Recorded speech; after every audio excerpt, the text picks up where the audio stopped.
The biting cold of the Nevada winter night sliced through Violet Morgan's thin cotton dress like paper, her trembling fingers clutching the ragged blanket closer as tears froze on her cheeks. It wasn't the first time her stepmother had locked her out of the house in Ely, but tonight, with snow beginning to dust the barren landscape, Violet feared it might be her last. The year was 1878, and at 20 years old, Violet had endured 5 years under Imogen Morgan's cruel rule since her beloved father passed. The small ranch house loomed before her, golden lamplights spilling from windows that might as well have been 1,000 miles away. Violet's stepmother had flown into one of her rages when dinner wasn't prepared precisely to her liking, and the punishment had been swift and merciless. "You ungrateful wretch!" Imogen had screamed, dragging Violet by her long chestnut hair toward the door. "Perhaps a night with the coyotes will teach you some appreciation for the roof I put over your head." Violet had begged, pleaded, reminded her stepmother of the approaching storm that everyone in town had been discussing. But Imogen's eyes held that familiar, terrifying emptiness that meant no amount of reasoning would change her mind. Now, huddled against the side of the barn where the wind couldn't quite reach her, Violet watched her breath form ghostly clouds in the moonlight. The livestock inside the barn offered some warmth, but Imogen had locked that door as well, knowing Violet would seek shelter there. The temperature was dropping rapidly, and the light snowfall was quickly becoming more insistent, covering the ground in a thin, treacherous blanket of white. Violet tried to think of her options. The nearest neighbor was the Henderson family, nearly 3 miles down the road. In daylight, she might have risked the walk, but in darkness, with a snowstorm brewing and wolves known to roam these parts, it would be suicide. The small town of Ely was 5 miles in the opposite direction, equally impossible to reach in her condition. As the hours crawled by, Violet felt a dangerous drowsiness begin to overtake her. She had heard tales of men caught in blizzards who simply fell asleep and never woke again. Fighting against the heaviness in her eyelids, she forced herself to stand, to pace, to keep her blood flowing despite the biting cold that made every movement agony. "Just until morning," she whispered to herself, her voice nearly lost in the wind. "I just need to survive until morning." But even as she said the words, Violet knew dawn was too many hours away. Her toes had gone numb inside her thin shoes, and her fingers were stiff claws clutching at the threadbare blanket. She wouldn't last the night, not like this. It was then, in that moment of terrifying clarity, that Violet heard the sound of hoofbeats approaching through the snow. At first, she thought it might be a hallucination, her mind granting her one last hopeful vision before the cold claimed her entirely. But the rhythm was too steady, too real, and soon she could make out the dark silhouette of a rider against the snowy night sky. Fear mingled with desperate hope as the horse and rider drew closer. Travelers in these parts weren't always the saviors one might wish for, especially for a young woman alone. But at this point, Violet reasoned, whatever fate awaited her at the hands of this stranger couldn't be worse than slowly freezing to death. Gathering what little strength remained, Violet pushed away from the barn wall and stumbled toward the road, waving her arms weakly. "Help!" she called, her voice cracking from the cold. "Please help me." The rider slowed, then brought his horse to a complete stop a few yards from where Violet stood swaying. For a long, terrible moment he said nothing, just sat atop his mount, face obscured by the wide brim of his hat and a bandana pulled up against the cold. "Miss." The voice that finally came was deep, cautious. "You all right out here?" A hysterical laugh bubbled from Violet's throat. "And no," she stammered through chattering teeth, "I'm not all right at all." The man dismounted in one fluid motion that spoke of years in the saddle. As he approached, Violet could make out more details: tall, broad-shouldered, moving with the easy confidence of someone accustomed to handling himself in difficult situations.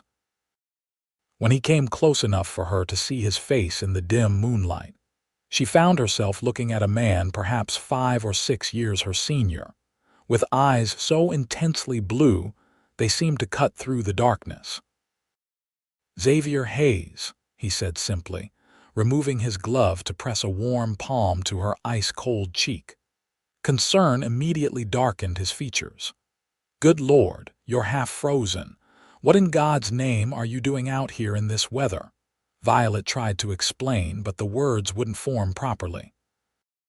The world began to tilt and sway alarmingly as the last of her strength ebbed away. "I can't," she began, and then darkness claimed her. Xavier caught the young woman as she collapsed, cursing under his breath at how light and cold she felt in his arms. He had been riding back to his ranch after a longer-than-expected trip to town when he'd spotted what he first thought was a ghost or trick of the moonlight on snow. Finding a half-frozen woman instead had not been on his list of expectations for the evening. Quickly assessing the situation, he noted the nearby house with its lit windows. Someone was home, which made the woman's predicament all the more confusing. He glanced down at her pale face, noting the fine features now slack in unconsciousness, and made a swift decision. Lifting her effortlessly, Xavier carried her to his horse, somehow managing to mount while holding her securely against his chest. He arranged his heavy coat around her as best he could, then urged his horse toward the house, determined to get some answers about why this young woman had been left to freeze to death with shelter so nearby. As they approached, Xavier saw the nameplate on the gate Morgan Ranch. He had heard of the place, but hadn't had dealings with its owners. Ely wasn't a large town, but his own property lay on the opposite side, and his business rarely brought him this way. He pounded on the door with his free hand, the other still supporting the unconscious woman. After a moment, the door swung open to reveal a thin-faced woman with cold eyes and graying hair pulled severely back from her face. "What is the meaning of this?" she demanded, her gaze traveling from Xavier to the limp form in his arms. There was no shock in her expression, no concern, only irritation, as if he'd interrupted her evening with a minor inconvenience. "I found this young woman nearly frozen to death outside your barn," Xavier said, struggling to keep his tone civil. "She needs warmth and care immediately." The woman's lips thinned to a bloodless line. "Violet is no longer welcome in this house tonight. She knows what she did." Xavier stared at the woman, momentarily speechless with shock. "Madam, there's a blizzard coming. She would have died out there." "That would have been her choice," the woman said coldly. "I gave her ample opportunity to apologize for her disrespect." A hot surge of anger rose in Xavier's chest, but he tamped it down. He had encountered all manner of cruelty in his 30 years, but there was something particularly chilling about this woman's casual indifference to what was clearly her own kin. "Then I'll be taking her with me," he said firmly. "She needs medical attention." "Do what you will," the woman replied with a dismissive wave of her hand. "But don't bring her back here until she's learned proper respect." Before Xavier could respond, the door slammed in his face, leaving him standing in the swirling snow with the unconscious woman Violet still cradled against him. "Well," he muttered to his horse as he carefully remounted, "that settles that." His ranch was another 3 miles through increasingly treacherous conditions, but Xavier knew these lands better than anyone. He had built his modest spread from nothing over the past 5 years, and though it wasn't grand, it was warm and solid, which was precisely what Violet Morgan needed right now. As they rode through the thickening snowfall, Xavier kept one arm securely around Violet, monitoring her shallow breathing. He could feel her shivering against him, which he took as a good sign her body was still fighting the cold. It was when the shivering stopped that you had to really worry. "Hang on," he murmured, though he knew she couldn't hear him. "Just a little farther." The relief Xavier felt when the outline of his ranch house finally came into view was profound. He urged his tired horse the last quarter-mile, the animal sensing home and picking up its pace, despite the weariness in its gait. Xavier's ranch hand, an older man named Joseph, emerged from the barn as they approached, alerted by the sound of hoofbeats at this late hour. "Mr. Hayes," he called, squinting through the snow. "That you?" "It's me, Joseph," Xavier replied, already dismounting carefully with his burden. "Take care of Thunder, will you? I've got an emergency on my hands." Joseph hurried forward, his weathered face creasing with concern as he took in the unconscious woman. "Lord Almighty, who's that? She looks half dead." "Found her out at the Morgan place, locked outside in this weather," Xavier explained tersely, already striding toward the house with long, purposeful steps. "Her own stepmother did this to her." Joseph spat into the snow. "Imogen Morgan should have known. That woman's meaner than a rattlesnake with a toothache." Xavier didn't respond, focused now on getting Violet inside and warm. He shouldered open the door to his house, grateful that he'd left a fire burning in the hearth before heading to town earlier that day. The heat hit him like a physical force after the bitter cold outside. With gentle care, he laid Violet on the sofa nearest the fireplace, quickly removing her snow-dampened shoes and replacing them with a pair of his thick wool socks. Her feet were alarmingly pale, and he rubbed them briskly, trying to restore circulation without causing damage. "What do I need? What do I need?" he muttered to himself, mentally cataloging the steps to treat someone with severe cold exposure. Warmth, but not too quickly. Dry clothes. Hot liquids when she woke. The clothes presented a problem. Violet's dress was damp from snow, but Xavier hesitated. It hardly seemed proper to undress an unconscious woman he'd just met, regardless of the medical necessity. After a moment's deliberation, he retrieved a clean flannel shirt and a pair of drawstring trousers from his room. "Miss Morgan," he said loudly, hoping to rouse her. "Violet, can you hear me?" To his relief, her eyelids fluttered, and a small moan escaped her lips. Her eyes opened briefly, unfocused and confused. "You need to change into dry clothes," he explained, speaking clearly and slowly. "I'm going to step outside. Can you manage it?" Violet stared at him uncomprehendingly for a moment, then gave a tiny nod. Xavier placed the clothes beside her, then added another log to the fire. "I'll be right outside the door. Call when you're decent." He stepped onto the porch, closing the door firmly behind him. The snow was coming down harder now, the wind picking up in intensity. Xavier silently congratulated himself on making the decision to turn back toward town when he had, rather than continuing his journey in the dark. Had he not, he would never have encountered Violet, and by morning. He pushed the thought away. She was safe now. That was what mattered. After what seemed like an eternity but was probably only a few minutes, Xavier heard a faint call from inside. He opened the door to find Violet still on the sofa, now swimming in his clothes, her pale face framed by dark hair that had come loose from its pins.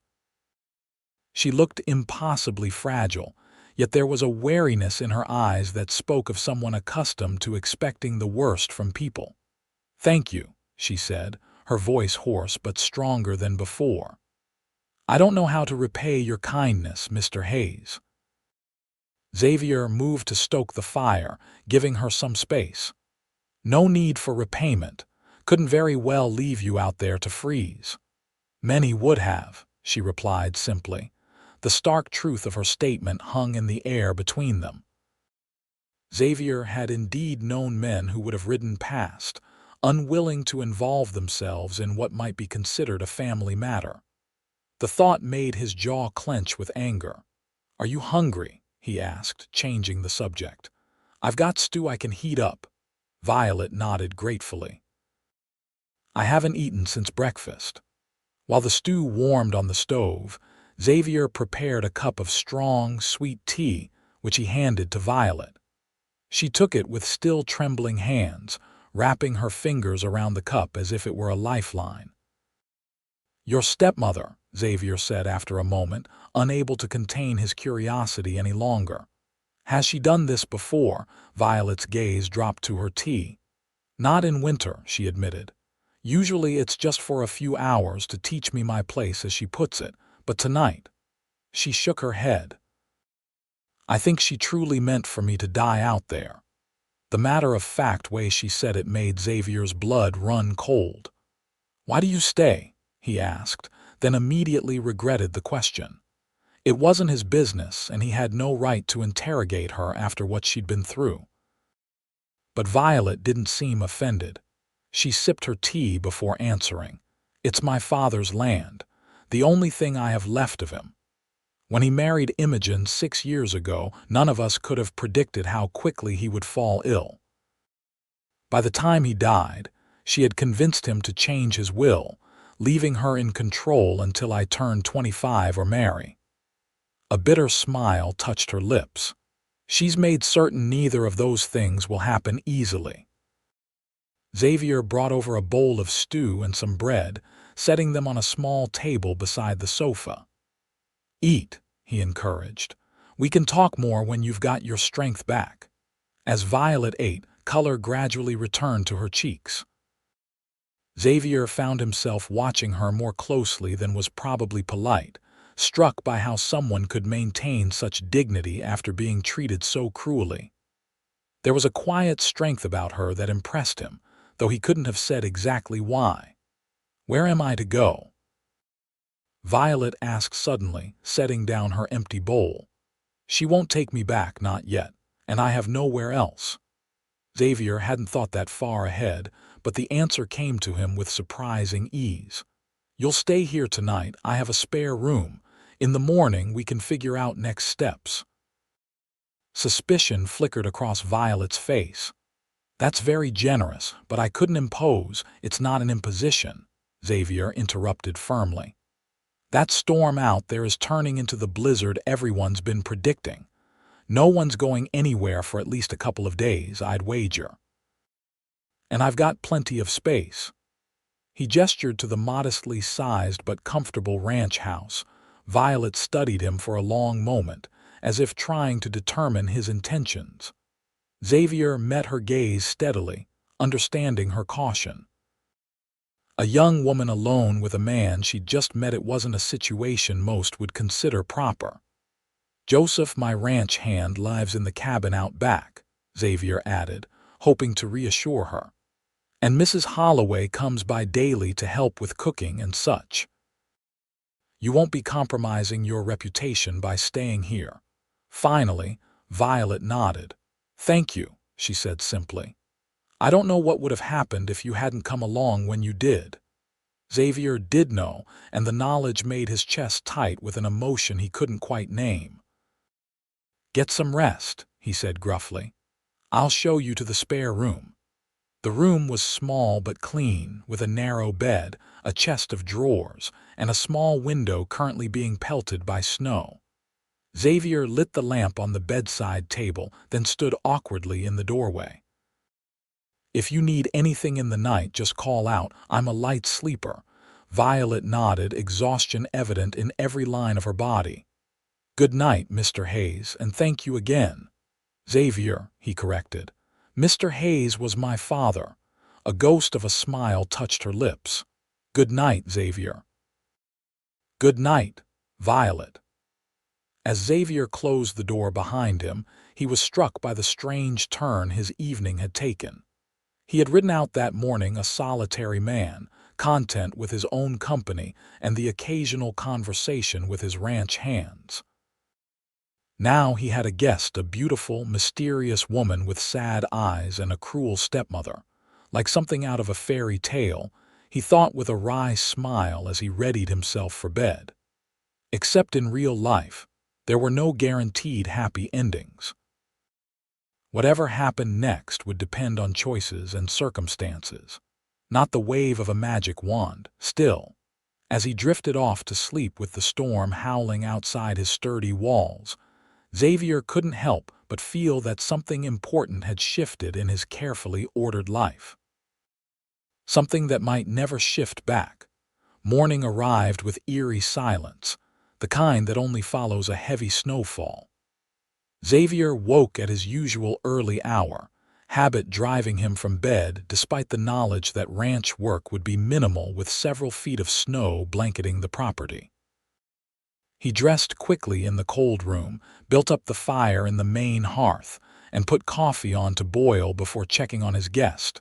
The door to the spare room was still closed. Xavier hesitated, then decided to let Violet sleep. After her ordeal, she needed rest more than anything. Instead, he pulled on his heaviest coat and headed outside to help Joseph with the essential morning chores.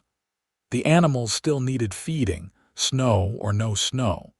The world outside was transformed, pristine white stretching in every direction.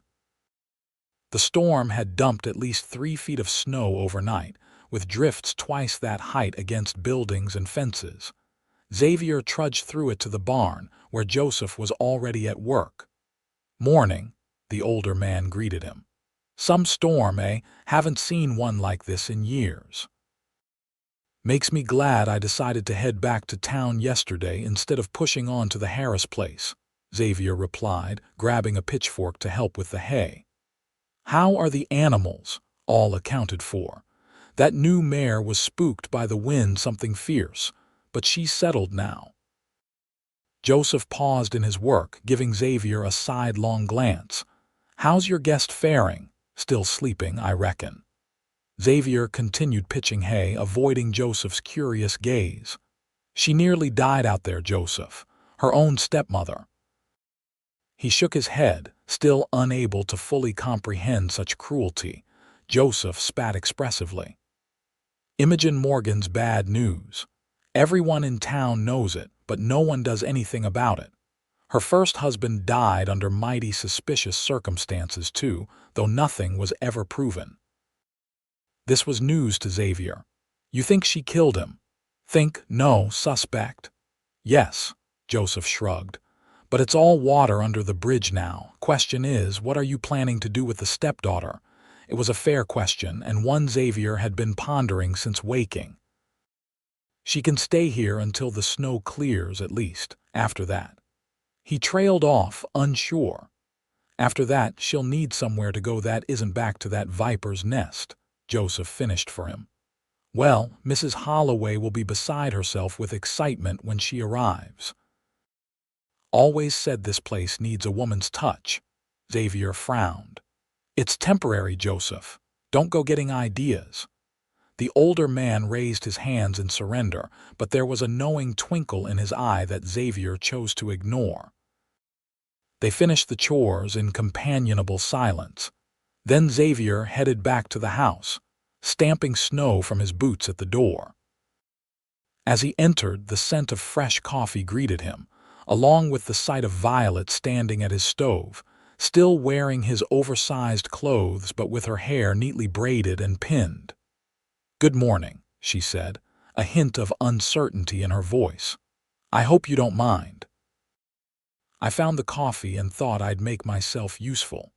"Not at all," Xavier replied, suddenly acutely aware of how unusual it was to have a woman in his kitchen. "You didn't have to do that, though. You're a guest." "A guest who owes you her life," Violet said simply. "Coffee seems a small start on repaying that debt." Xavier accepted the cup she offered him, their fingers brushing briefly in the exchange. "There's no debt," he insisted. "Anyone would have done the same." "No," Violet said, meeting his gaze directly. "They wouldn't have." "I know that better than most." There was no self-pity in her voice, only a clear-eyed assessment of the world as she had experienced it. Xavier found himself both saddened by her certainty and impressed by her lack of bitterness. "Are you feeling better this morning?" he asked, changing the subject as he sat at the small kitchen table. Violet nodded, taking the seat opposite him. "Much, though I'm not sure what I'm going to do now." She glanced out the window at the snow-covered landscape. "I can't go back there, not this time." "You don't have to," Xavier said firmly. "Not ever if that's your choice. It's not as simple as that. The ranch is legally half mine, though Imogen controls it until I turn 25. Everything my father worked for." She trailed off, then straightened her shoulders. "But perhaps it's time I accepted that some things are lost for good." Xavier studied her over the rim of his coffee cup. "You have no other family, friends who might take you in. My mother died when I was 12. No siblings. My father was an only child, and my mother's family is back east somewhere we lost touch years ago." Violet's fingers tightened around her cup. "As for friends, Imogen made sure I had few opportunities to make any. The neighbors are kind enough, but not in a position to take in another mouth to feed." The isolation she described stirred something in Xavier. He had chosen his solitary existence. Violet had had it forced upon her. "You can stay here until you figure things out," he heard himself saying. "The snow will keep us all housebound for a few days anyway, and after that, well, we'll cross that bridge when we come to it." Surprise flickered across Violet's face, followed by wariness. "That's very generous, but I couldn't possibly—" "You can and you will," Xavier interrupted, more gruffly than he'd intended. He softened his tone. "At least until you have a better option.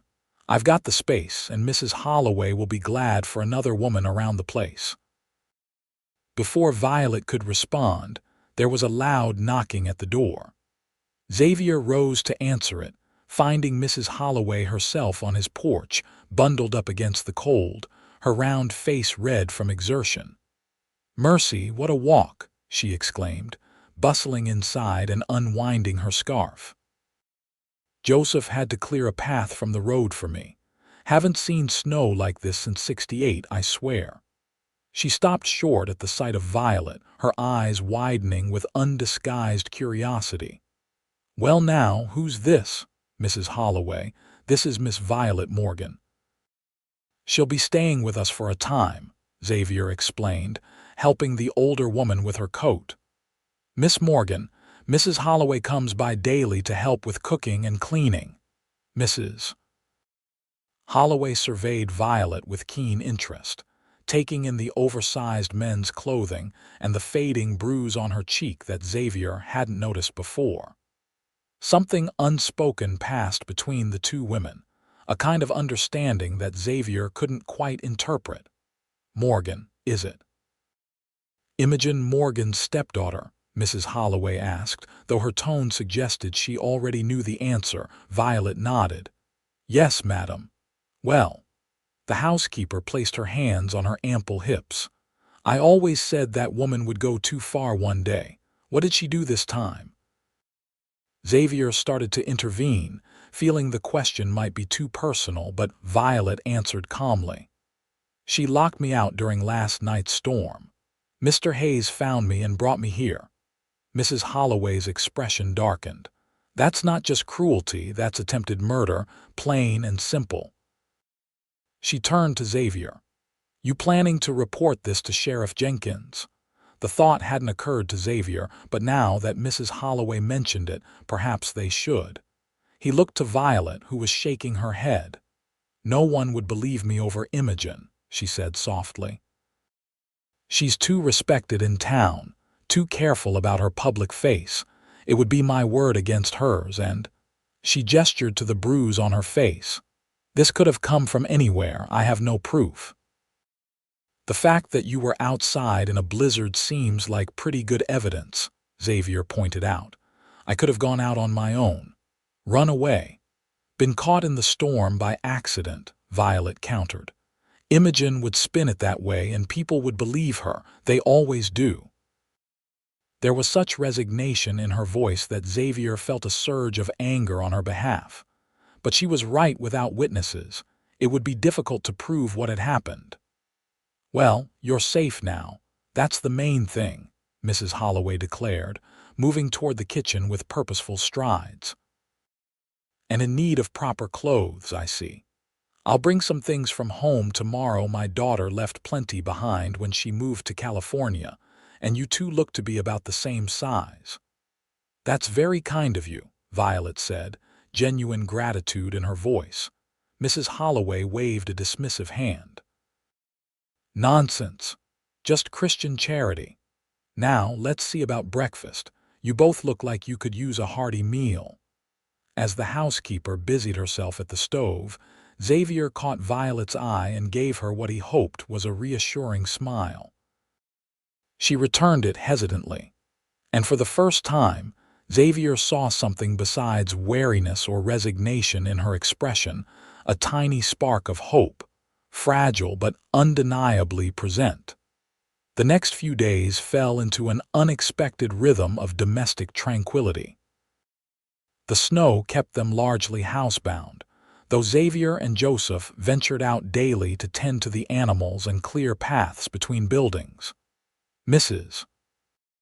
Holloway, true to her word, brought an armful of clothes for Violet the following day, along with the news that the town was buzzing with speculation about Violet's whereabouts. "Imogen's telling everyone you ran off in the night," Mrs. Holloway reported as she helped Violet sort through the dresses and skirts.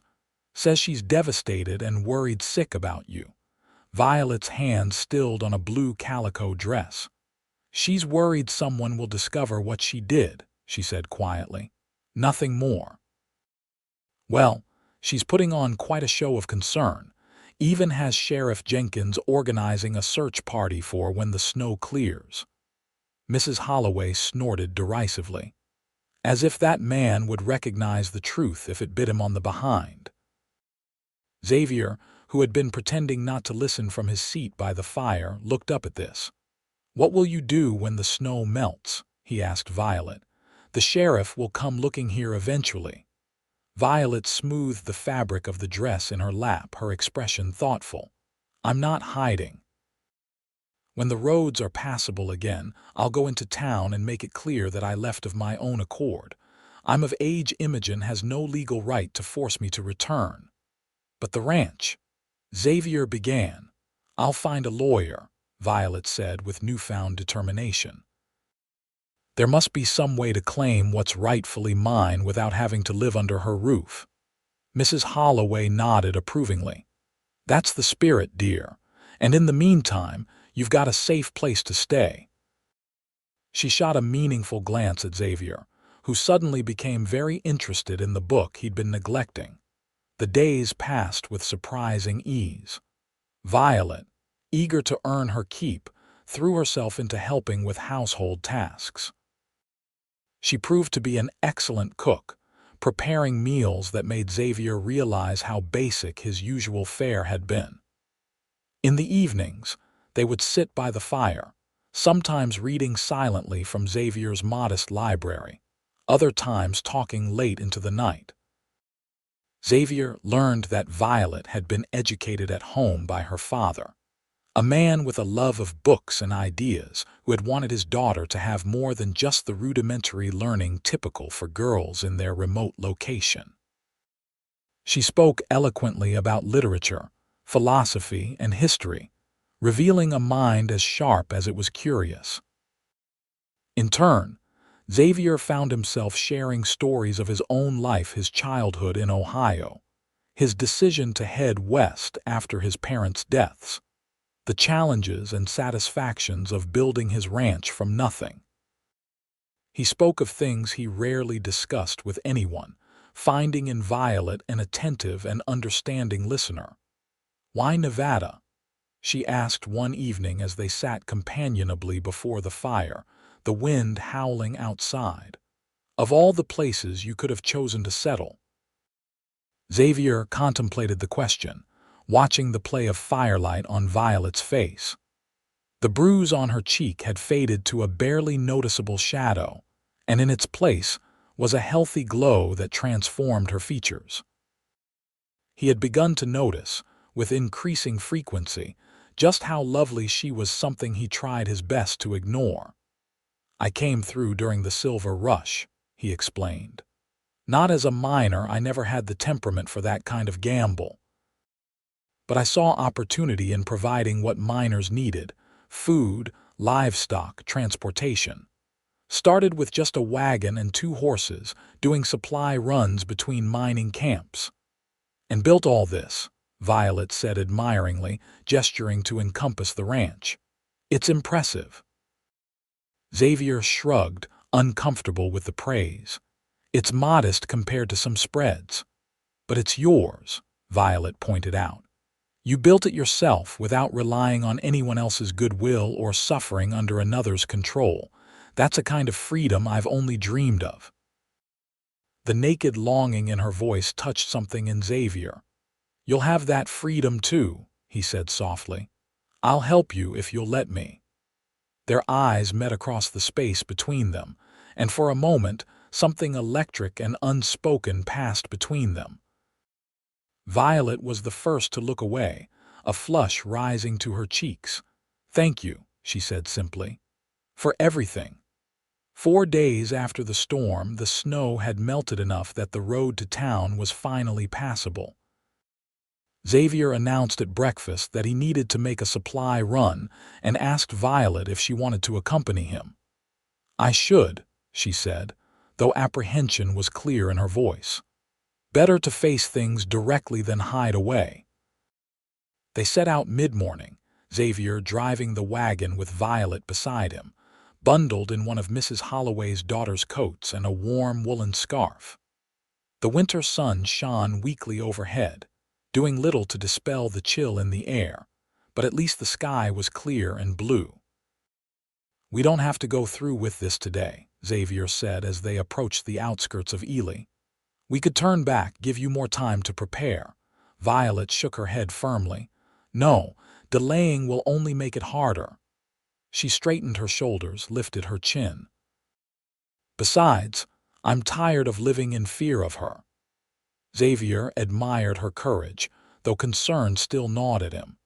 In the past days, he had grown increasingly protective of Violet, a feeling that went beyond basic human compassion. There was something about her quiet strength, her resilience in the face of cruelty, that drew him to her in a way he hadn't experienced before. The main street of Ely was bustling with activity, everyone eager to resume normal life after being snowbound. Xavier guided the wagon to the general store, helping Violet down with a hand that lingered perhaps a moment longer than necessary on her waist. They had barely set foot inside the store when a hush fell over the patrons. All eyes turned to Violet, and whispers immediately erupted in their wake. "Miss Morgan," Mr. Peterson, the storekeeper, greeted her with evident surprise.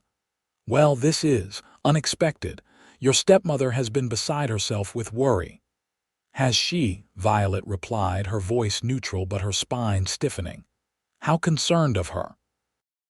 An awkward silence followed, broken only when Xavier stepped forward. "We'll need flour, sugar, coffee, and whatever vegetables you've got that survived the storm," he said briskly, handing over his list. As Mr. Peterson busied himself with their order, the door to the store swung open again, and a collective intake of breath from the other customers made Xavier turn. Framed in the doorway stood a thin woman with steel-gray hair and cold, calculating eyes. Imogen Morgan. For a moment, no one moved. Then Imogen swept forward, her face transforming into a mask of maternal relief that was so convincing Xavier might have believed it had he not seen her true nature firsthand. "Violet, my dear child," she exclaimed, arms outstretched, "I've been sick with worry." "Where have you been?" Violet didn't flinch, didn't step back, though Xavier could see the tension in every line of her body. You know exactly where I've been, Imogen, she said calmly. And why? Imogen's expression flickered for just an instant before the concerned facade returned. She glanced at Xavier, then back at Violet, a calculating look in her eyes. You poor thing, you must have been so frightened in that storm. Thank God this gentleman found you. The way she emphasized gentleman carried clear insinuation, and Xavier felt a surge of anger. Before he could speak, Violet stepped forward. Mr. Hayes saved my life after you locked me out to die, she said, her voice low but steady. Don't pretend otherwise, not here, not now. Gasps rippled through the store. Imogen's face hardened, all pretense dropping away.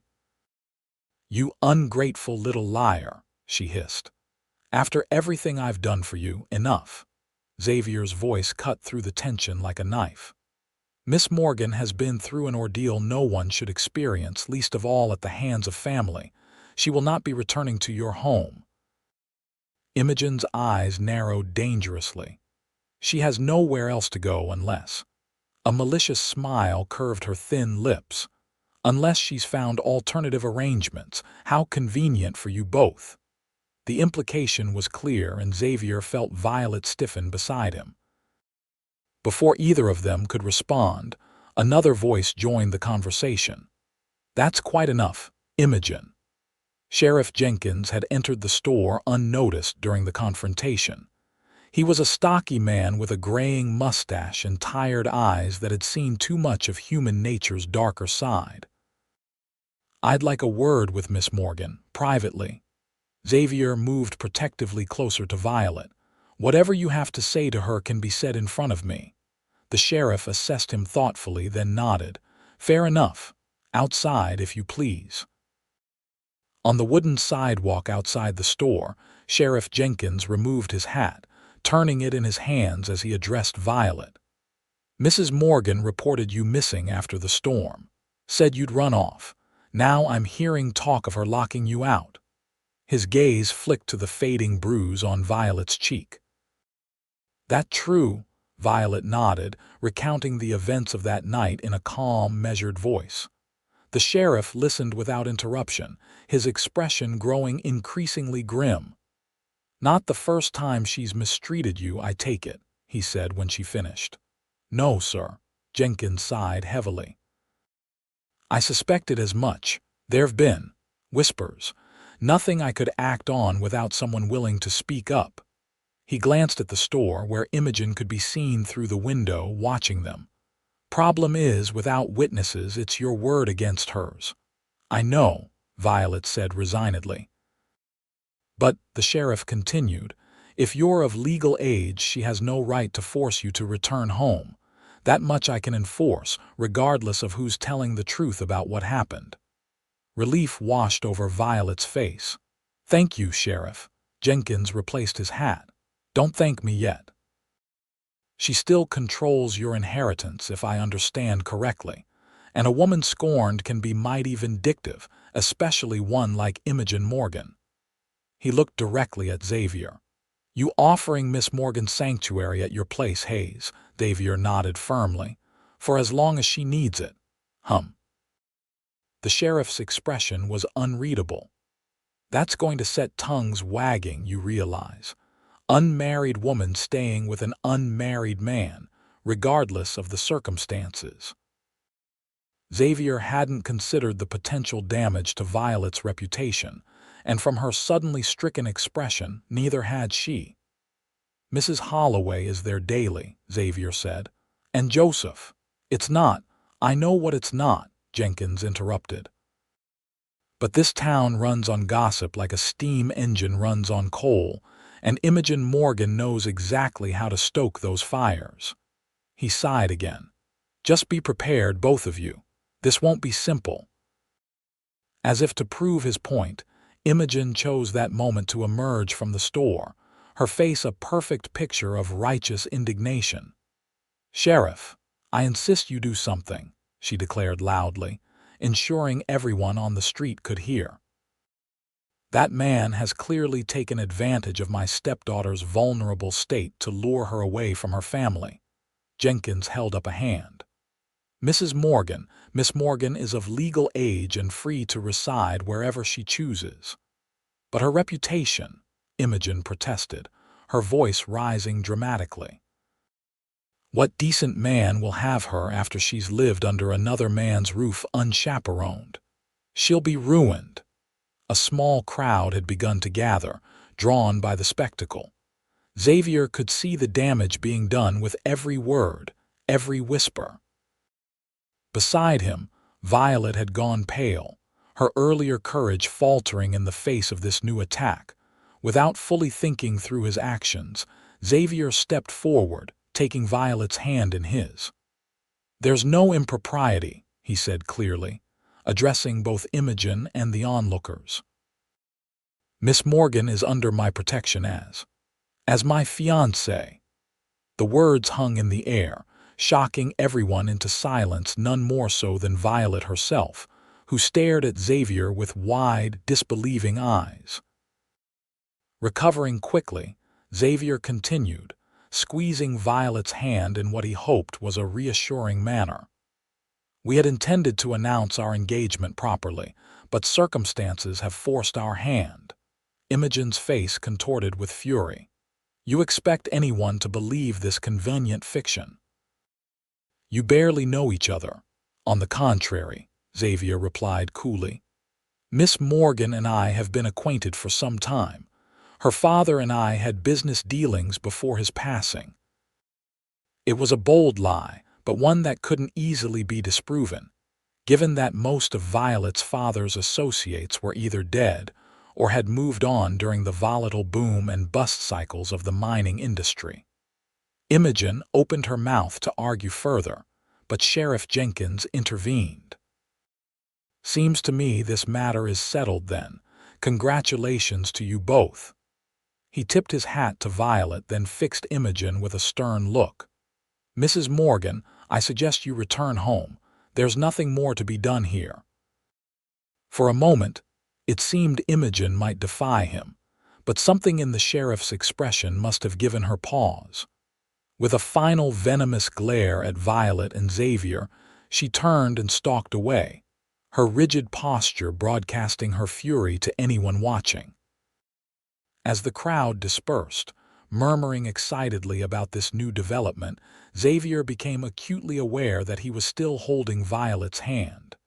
He released it quickly, turning to face her with an apology already forming on his lips. "Violet, I'm sorry. I shouldn't have. Did you mean it?" She interrupted, her voice barely above a whisper. Xavier hesitated. The engagement had been a spontaneous invention, a shield against Imogen's attacks. But even as he'd spoken the words, a part of him had recognized their underlying truth. In the short time he'd known her, Violet had awakened feelings he'd long ago resigned himself to never experiencing. "I meant that I want to protect you," he said carefully. "The engagement was improvised." Something flickered in Violet's eyes, disappointment, relief. Xavier couldn't tell. "Of course," she said, smoothing her skirts with hands that trembled slightly. "It was quick thinking. Thank you." Sheriff Jenkins, who had been pretending not to listen, cleared his throat. "I'd suggest you two continue this conversation somewhere more private," he advised. "And Hayes, if that engagement is as improvised as you say, you might want to make it real sooner rather than later. This town has a long memory." With that parting wisdom, the sheriff tipped his hat once more and strode away, leaving Xavier and Violet standing awkwardly on the sidewalk. "We should finish our shopping," Xavier said finally, offering Violet his arm with formal courtesy. "Then we can talk properly at home." Violet took his arm, and together they returned to the general store, now buzzing with whispered conversations that abruptly ceased when they entered. Mr. Peterson had their order ready, his previous coolness replaced with effusive congratulations on their engagement. The ride back to the ranch was conducted in tense silence, both of them lost in their own thoughts. Xavier mentally berated himself for his impulsive declaration. He'd meant to protect Violet, not complicate her situation further. Now she was trapped in a false engagement on top of everything else she was dealing with. As they approached the ranch, Violet finally broke the silence. "You don't have to go through with it," she said quietly. "The engagement, I mean. Once things settle down, we can quietly end it. You've done more than enough for me already." Xavier pulled the wagon to a stop outside the house, turning to face her. "Is that what you want?" Violet wouldn't meet his eyes. "What I want doesn't matter. I can't ask you to marry me out of pity or obligation." "It wouldn't be either of those things," Xavier said before he could stop himself. Now Violet did look at him, surprise evident in her expression. "What do you mean?" Xavier ran a hand through his hair, searching for words that wouldn't scare her away or reveal too much of his own confused feelings. "I mean, I care about what happens to you, Violet, more than I expected to. These past days." He trailed off, unsure how to continue. How could he explain that in just a few short days, she had become important to him in a way no one had been since his parents died? That the thought of her leaving filled him with a dread he couldn't quite understand. "I care about you too," Violet admitted softly. "But that's not a foundation for marriage, isn't it?" Xavier challenged. "People marry for much less, for money, for land, for social advantage." He took her hand, his touch gentle. "At least we would be starting with mutual respect and caring." Violet studied their joined hands. "You're offering me a real engagement, a real marriage." "I'm offering you a choice," Xavier clarified. "Stay here as my guest for as long as you need, engagement or no, or," he took a deep breath, "or become my wife in truth, not just to silence gossip, build a life here if that's what you want." The moment stretched between them, weighted with possibility. Violet's expression was unreadable, and Xavier found himself holding his breath, waiting for her answer. "I need time," she said finally. "This is all happening so fast." Xavier nodded, releasing her hand. "Take all the time you need. The offer stands, whatever you decide." Relief and something like disappointment mingled in Violet's smile. "Thank you, Xavier, for everything." They unloaded the supplies in companionable silence. The tension between them eased but not entirely dissipated. As they worked, Xavier caught himself watching Violet when she wasn't looking, the graceful way she moved, the determined set of her jaw when she lifted something heavy, the occasional smile that transformed her face when she caught him looking. It was ridiculous, he told himself, to have developed such strong feelings in so short a time. And yet, there they were, impossible to deny and growing stronger by the day. Mrs. Holloway arrived as they were finishing, immediately pouncing on them with questions about their trip to town.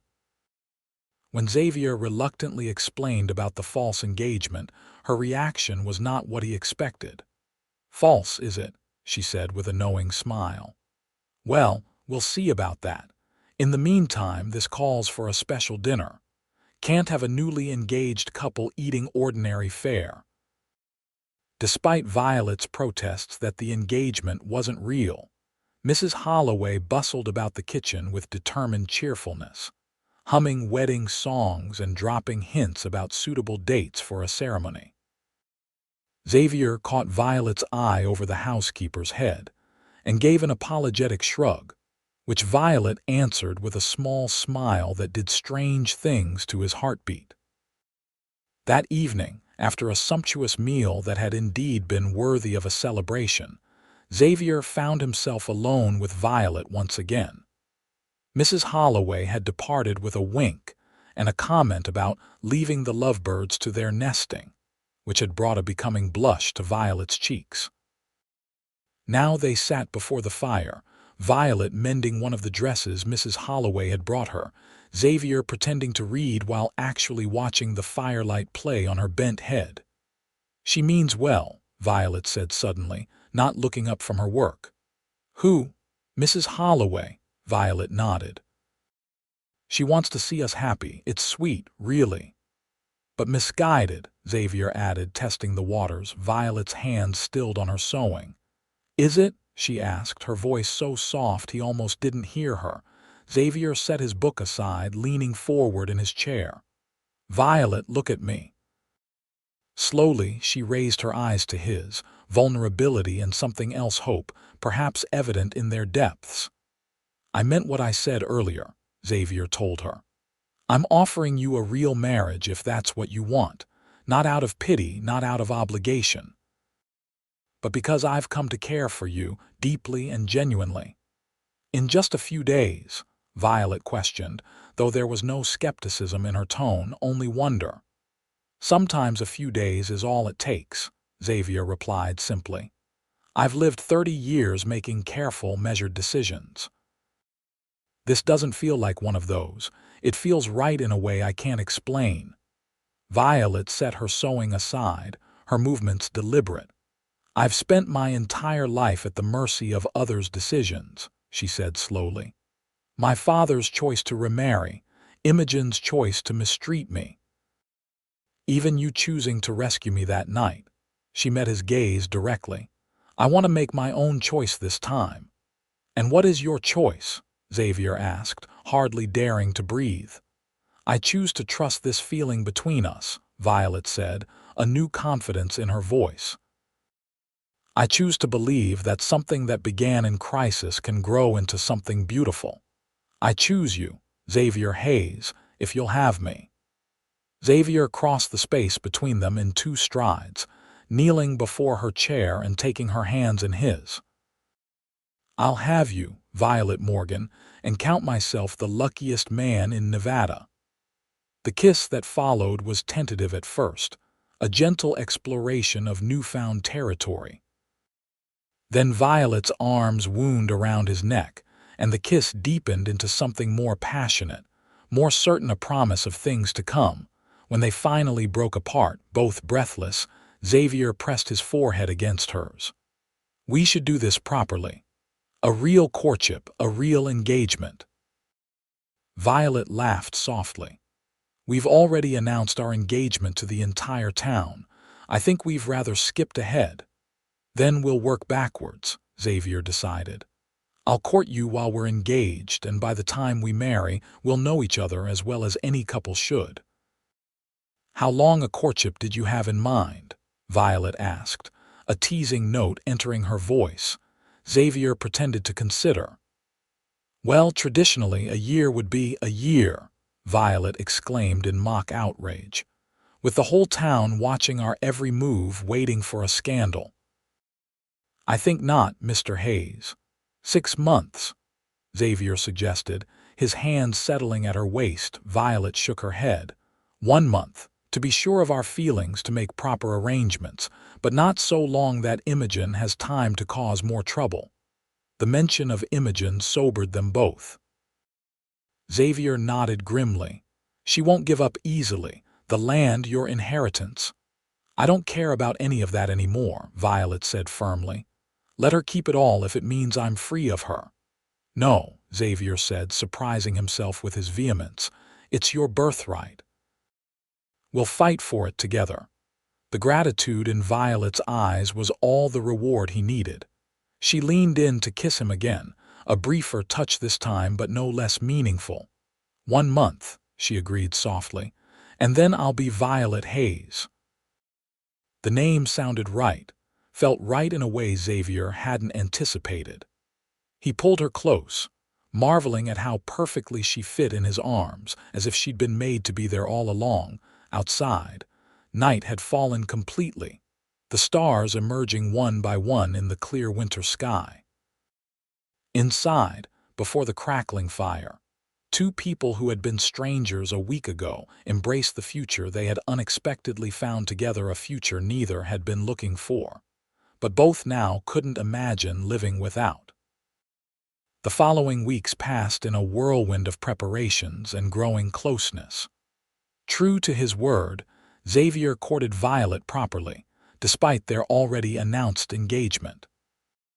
He brought her wildflowers he found struggling through the last of the winter snow, took her on rides across his property, showing her his favorite spots, and each evening they would talk for hours before reluctantly parting to their separate rooms. Word of their engagement spread quickly throughout Ely and the surrounding area. Most reactions were positive. The romantic tale of a brave cowboy rescuing a damsel in distress appealed to frontier sensibilities, and Xavier was well respected in the community. But Imogen Morgan was not one to accept defeat gracefully. 10 days after the confrontation in town, Sheriff Jenkins rode out to Xavier's ranch with troubling news. Imogen's filed a complaint, he informed them grimly as they sat around Xavier's kitchen table. Claims you're of unsound mind, Miss Morgan. Says your father's will stipulated she would maintain guardianship of you and the property if you were deemed incapable of managing your own affairs. Violet's face drained of color. That's absurd. I'm perfectly sound of mind, and there was no such clause in father's will. Do you have a copy of the will? Xavier asked. Violet shook her head. Imogen keeps all the legal documents locked in father's old study. I've never been allowed to see them since his death. Sheriff Jenkins sighed. She's presenting a version to Judge Peterson tomorrow. Says she's concerned you're being manipulated and need to be brought home for your own good. Xavier's jaw tightened. This is nothing but a transparent attempt to maintain control of the Morgan property. I know that, and you know that, Jenkins agreed. But the law can be a tricky thing, especially when it comes to women's rights. If she can convince the judge there's any merit to her claims. He didn't need to finish the thought. They all understood what was at stake. What can we do? Violet asked, her voice small but determined. Get married sooner rather than later, for one thing, the sheriff suggested bluntly. A married woman's husband becomes her legal guardian, even if Imogen's claims had merit, which I doubt they'd be superseded by the marriage. Xavier reached for Violet's hand across the table. We were planning to wait a month, but we can move it up, Violet said firmly, squeezing his hand. I don't need a fancy ceremony or preparations. I just need to be free of her once and for all. The sheriff nodded approvingly. Smart thinking, and in the meantime I'll do what I can to delay the hearing. Judge Peterson owes me a favor or two. After Jenkins left, Xavier and Violet sat in thoughtful silence, still holding hands across the table. Are you sure about this? Xavier finally asked. Rushing into marriage this way, because of Imogen's threats. Violet's gaze was steady when she met his eyes. I'm not marrying you because of Imogen. I'm marrying you because I want to, because these past days have shown me what kind of man you are: honorable, kind, strong. A small smile curved her lips. The fact that it will thwart her plans is merely a pleasant bonus. Xavier laughed, relief washing through him. Then let's do it. Tomorrow, if you're willing. Tomorrow, Violet agreed, her smile widening. I like the sound of that. They were married the next afternoon in a simple ceremony at the small church in Ely. Mrs. Holloway had insisted on at least a few traditional touches: a new dress for Violet, hastily altered from one of her daughters, flowers for her hair, and a small cake she'd stayed up all night to bake. Joseph stood as witness for Xavier, and to everyone's surprise, Sheriff Jenkins offered to give Violet away. Seems fitting, he'd said gruffly when she'd accepted with tears in her eyes, seeing as how I'm partly responsible for this whole situation. The ceremony was brief but heartfelt, with Reverend Wilson leading them through vows that felt both ancient and brand new as Xavier and Violet spoke them to each other. When the Reverend pronounced them husband and wife, Xavier kissed his bride with a tenderness that belied the urgency that had brought them to this moment. They had just signed the marriage certificate when the church doors burst open, and Imogen Morgan strode in, her face a mask of cold fury. Stop this farce immediately, she demanded, advancing down the aisle with Judge Peterson hurrying behind her, looking distinctly uncomfortable. "You're too late, Imogen," Violet said calmly, holding up the signed certificate. "We're already married." Imogen's eyes narrowed dangerously. "This changes nothing. You're still not of sound mind, and this fortune hunter has clearly taken advantage of your condition." Xavier stepped protectively in front of his new wife. "Mrs. Morgan, I understand you're upset, but these accusations are baseless and potentially slanderous. I advise you to reconsider your words." "Or what?" Imogen sneered. "You'll sue me. With what money, Cowboy? That pitiful ranch of yours barely keeps you in beans and bacon." "That's enough, Imogen," Sheriff Jenkins intervened, his voice hard. "Miss Morgan, Mrs. Hayes now is a married woman, legally beyond your guardianship, regardless of any claims you might make about her mental state." Judge Peterson, a thin man with spectacles and a nervous disposition, cleared his throat. "He's right, Mrs. Morgan. The marriage supersedes other considerations. I'm afraid your petition has been rendered moot." Imogen's face contorted with rage. For a moment, Xavier thought she might physically attack Violet, and he tensed, ready to intervene. But instead, she drew herself up with icy dignity. "You think you've won," she said to Violet, her voice low and venomous. "But you've forfeited everything your father worked for. The ranch, the money, all of it, none of it will ever be yours now." "You're wrong," Violet replied steadily. "I've gained something far more valuable than land or money. I've gained my freedom and a husband who values me for who I am, not what I own." The simple truth of her words seemed to hit Imogen like a physical blow. For the first time, uncertainty flickered in her cold eyes. Then, with a final contemptuous glance at the newlyweds, she turned and swept from the church, leaving an awkward silence in her wake. Judge Peterson shuffled his feet. "Well, congratulations, I suppose. Most, unusual circumstances, but—" He trailed off, then hastily followed Imogen out the door. Reverend Wilson cleared his throat. "Perhaps we should continue with the celebration. Mrs. Holloway mentioned there was cake." The tension broken. Everyone laughed, and the small wedding party moved to the church hall where Mrs. Holloway had set out a modest but festive reception. As they cut the cake together, Xavier leaned down to whisper in Violet's ear, "Are you all right? That couldn't have been easy." Violet's smile was radiant as she looked up at him. "I've never been better. For the first time in years, I feel completely free."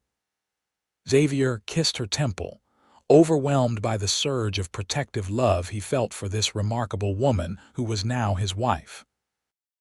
"Let's go home," he murmured, and the joy that lit up Violet's face at the word home was the most beautiful thing he had ever seen. Their first weeks of marriage were a time of discovery and adjustment. Despite the feelings that had grown between them during their brief courtship, they were still in many ways strangers learning to build a life together. There were awkward moments, misunderstandings, and the occasional clash of wills. Xavier was accustomed to his independence, and Violet was determined to assert her newfound freedom. But there was also laughter, tenderness, and a deepening bond that surpassed anything either of them had expected. In the privacy of their shared bedroom, they discovered a passion that both surprised and delighted them, erasing any lingering doubts about the hasty nature of their union. Spring arrived, transforming the stark Nevada landscape with unexpected touches of color: wildflowers dotting the rangeland, new grass greening the slopes, clear streams running full with snowmelt from the mountains. Xavier's ranch flourished under the care of two pairs of hands instead of one, and Violet proved to have a natural affinity for the garden she started beside the house. One morning in early April, Xavier returned from checking the cattle to find Violet sitting on the porch, a letter in her hands and an expression of shock on her face. "What is it?" he asked, immediately concerned. "Bad news," Violet looked up, her eyes wide. "It's from Imogen's lawyer. She's leaving Ely, selling the Morgan Ranch and moving back east." Xavier sat beside her, reading the letter over her shoulder. It was a formal notification that Imogen Morgan was liquidating her assets in Nevada, including the ranch that had been Violet's childhood home. "I never thought she would leave," Violet said softly. "That land was her claim to respectability here." Xavier frowned.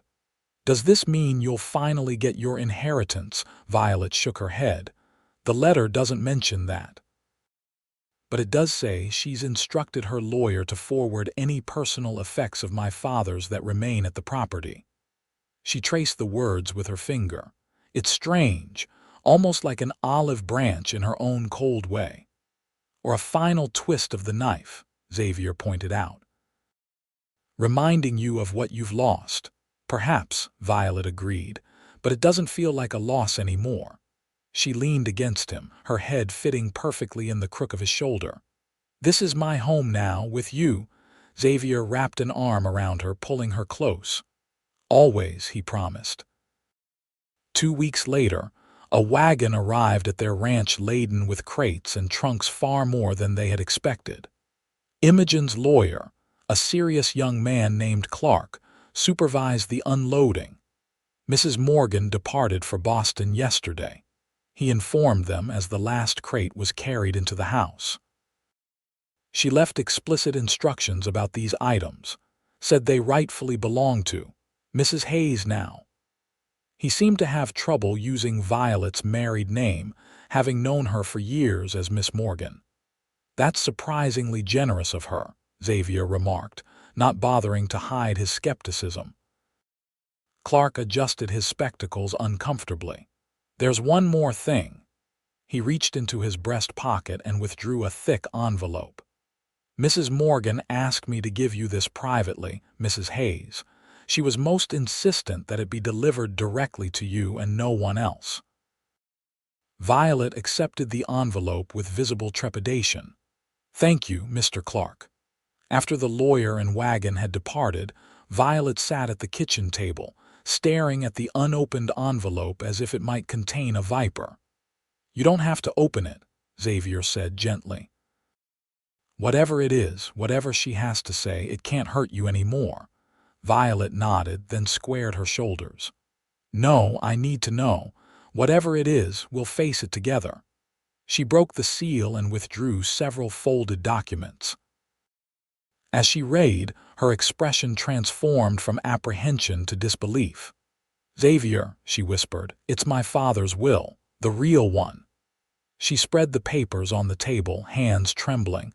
"And bank documents, accounts I never knew existed." Xavier moved to her side, reading over her shoulder. The will was clear. Thomas Morgan had left everything to his daughter, with Imogen to serve as trustee only until Violet turned 21 or married, whichever came first. There was no mention of any guardianship in case of unsound mind, or any other condition Imogen had claimed. The bank documents showed regular deposits into an account in Violet's name, profits from the ranch over the years that Imogen had apparently been setting aside, despite her claims that the property barely broke even.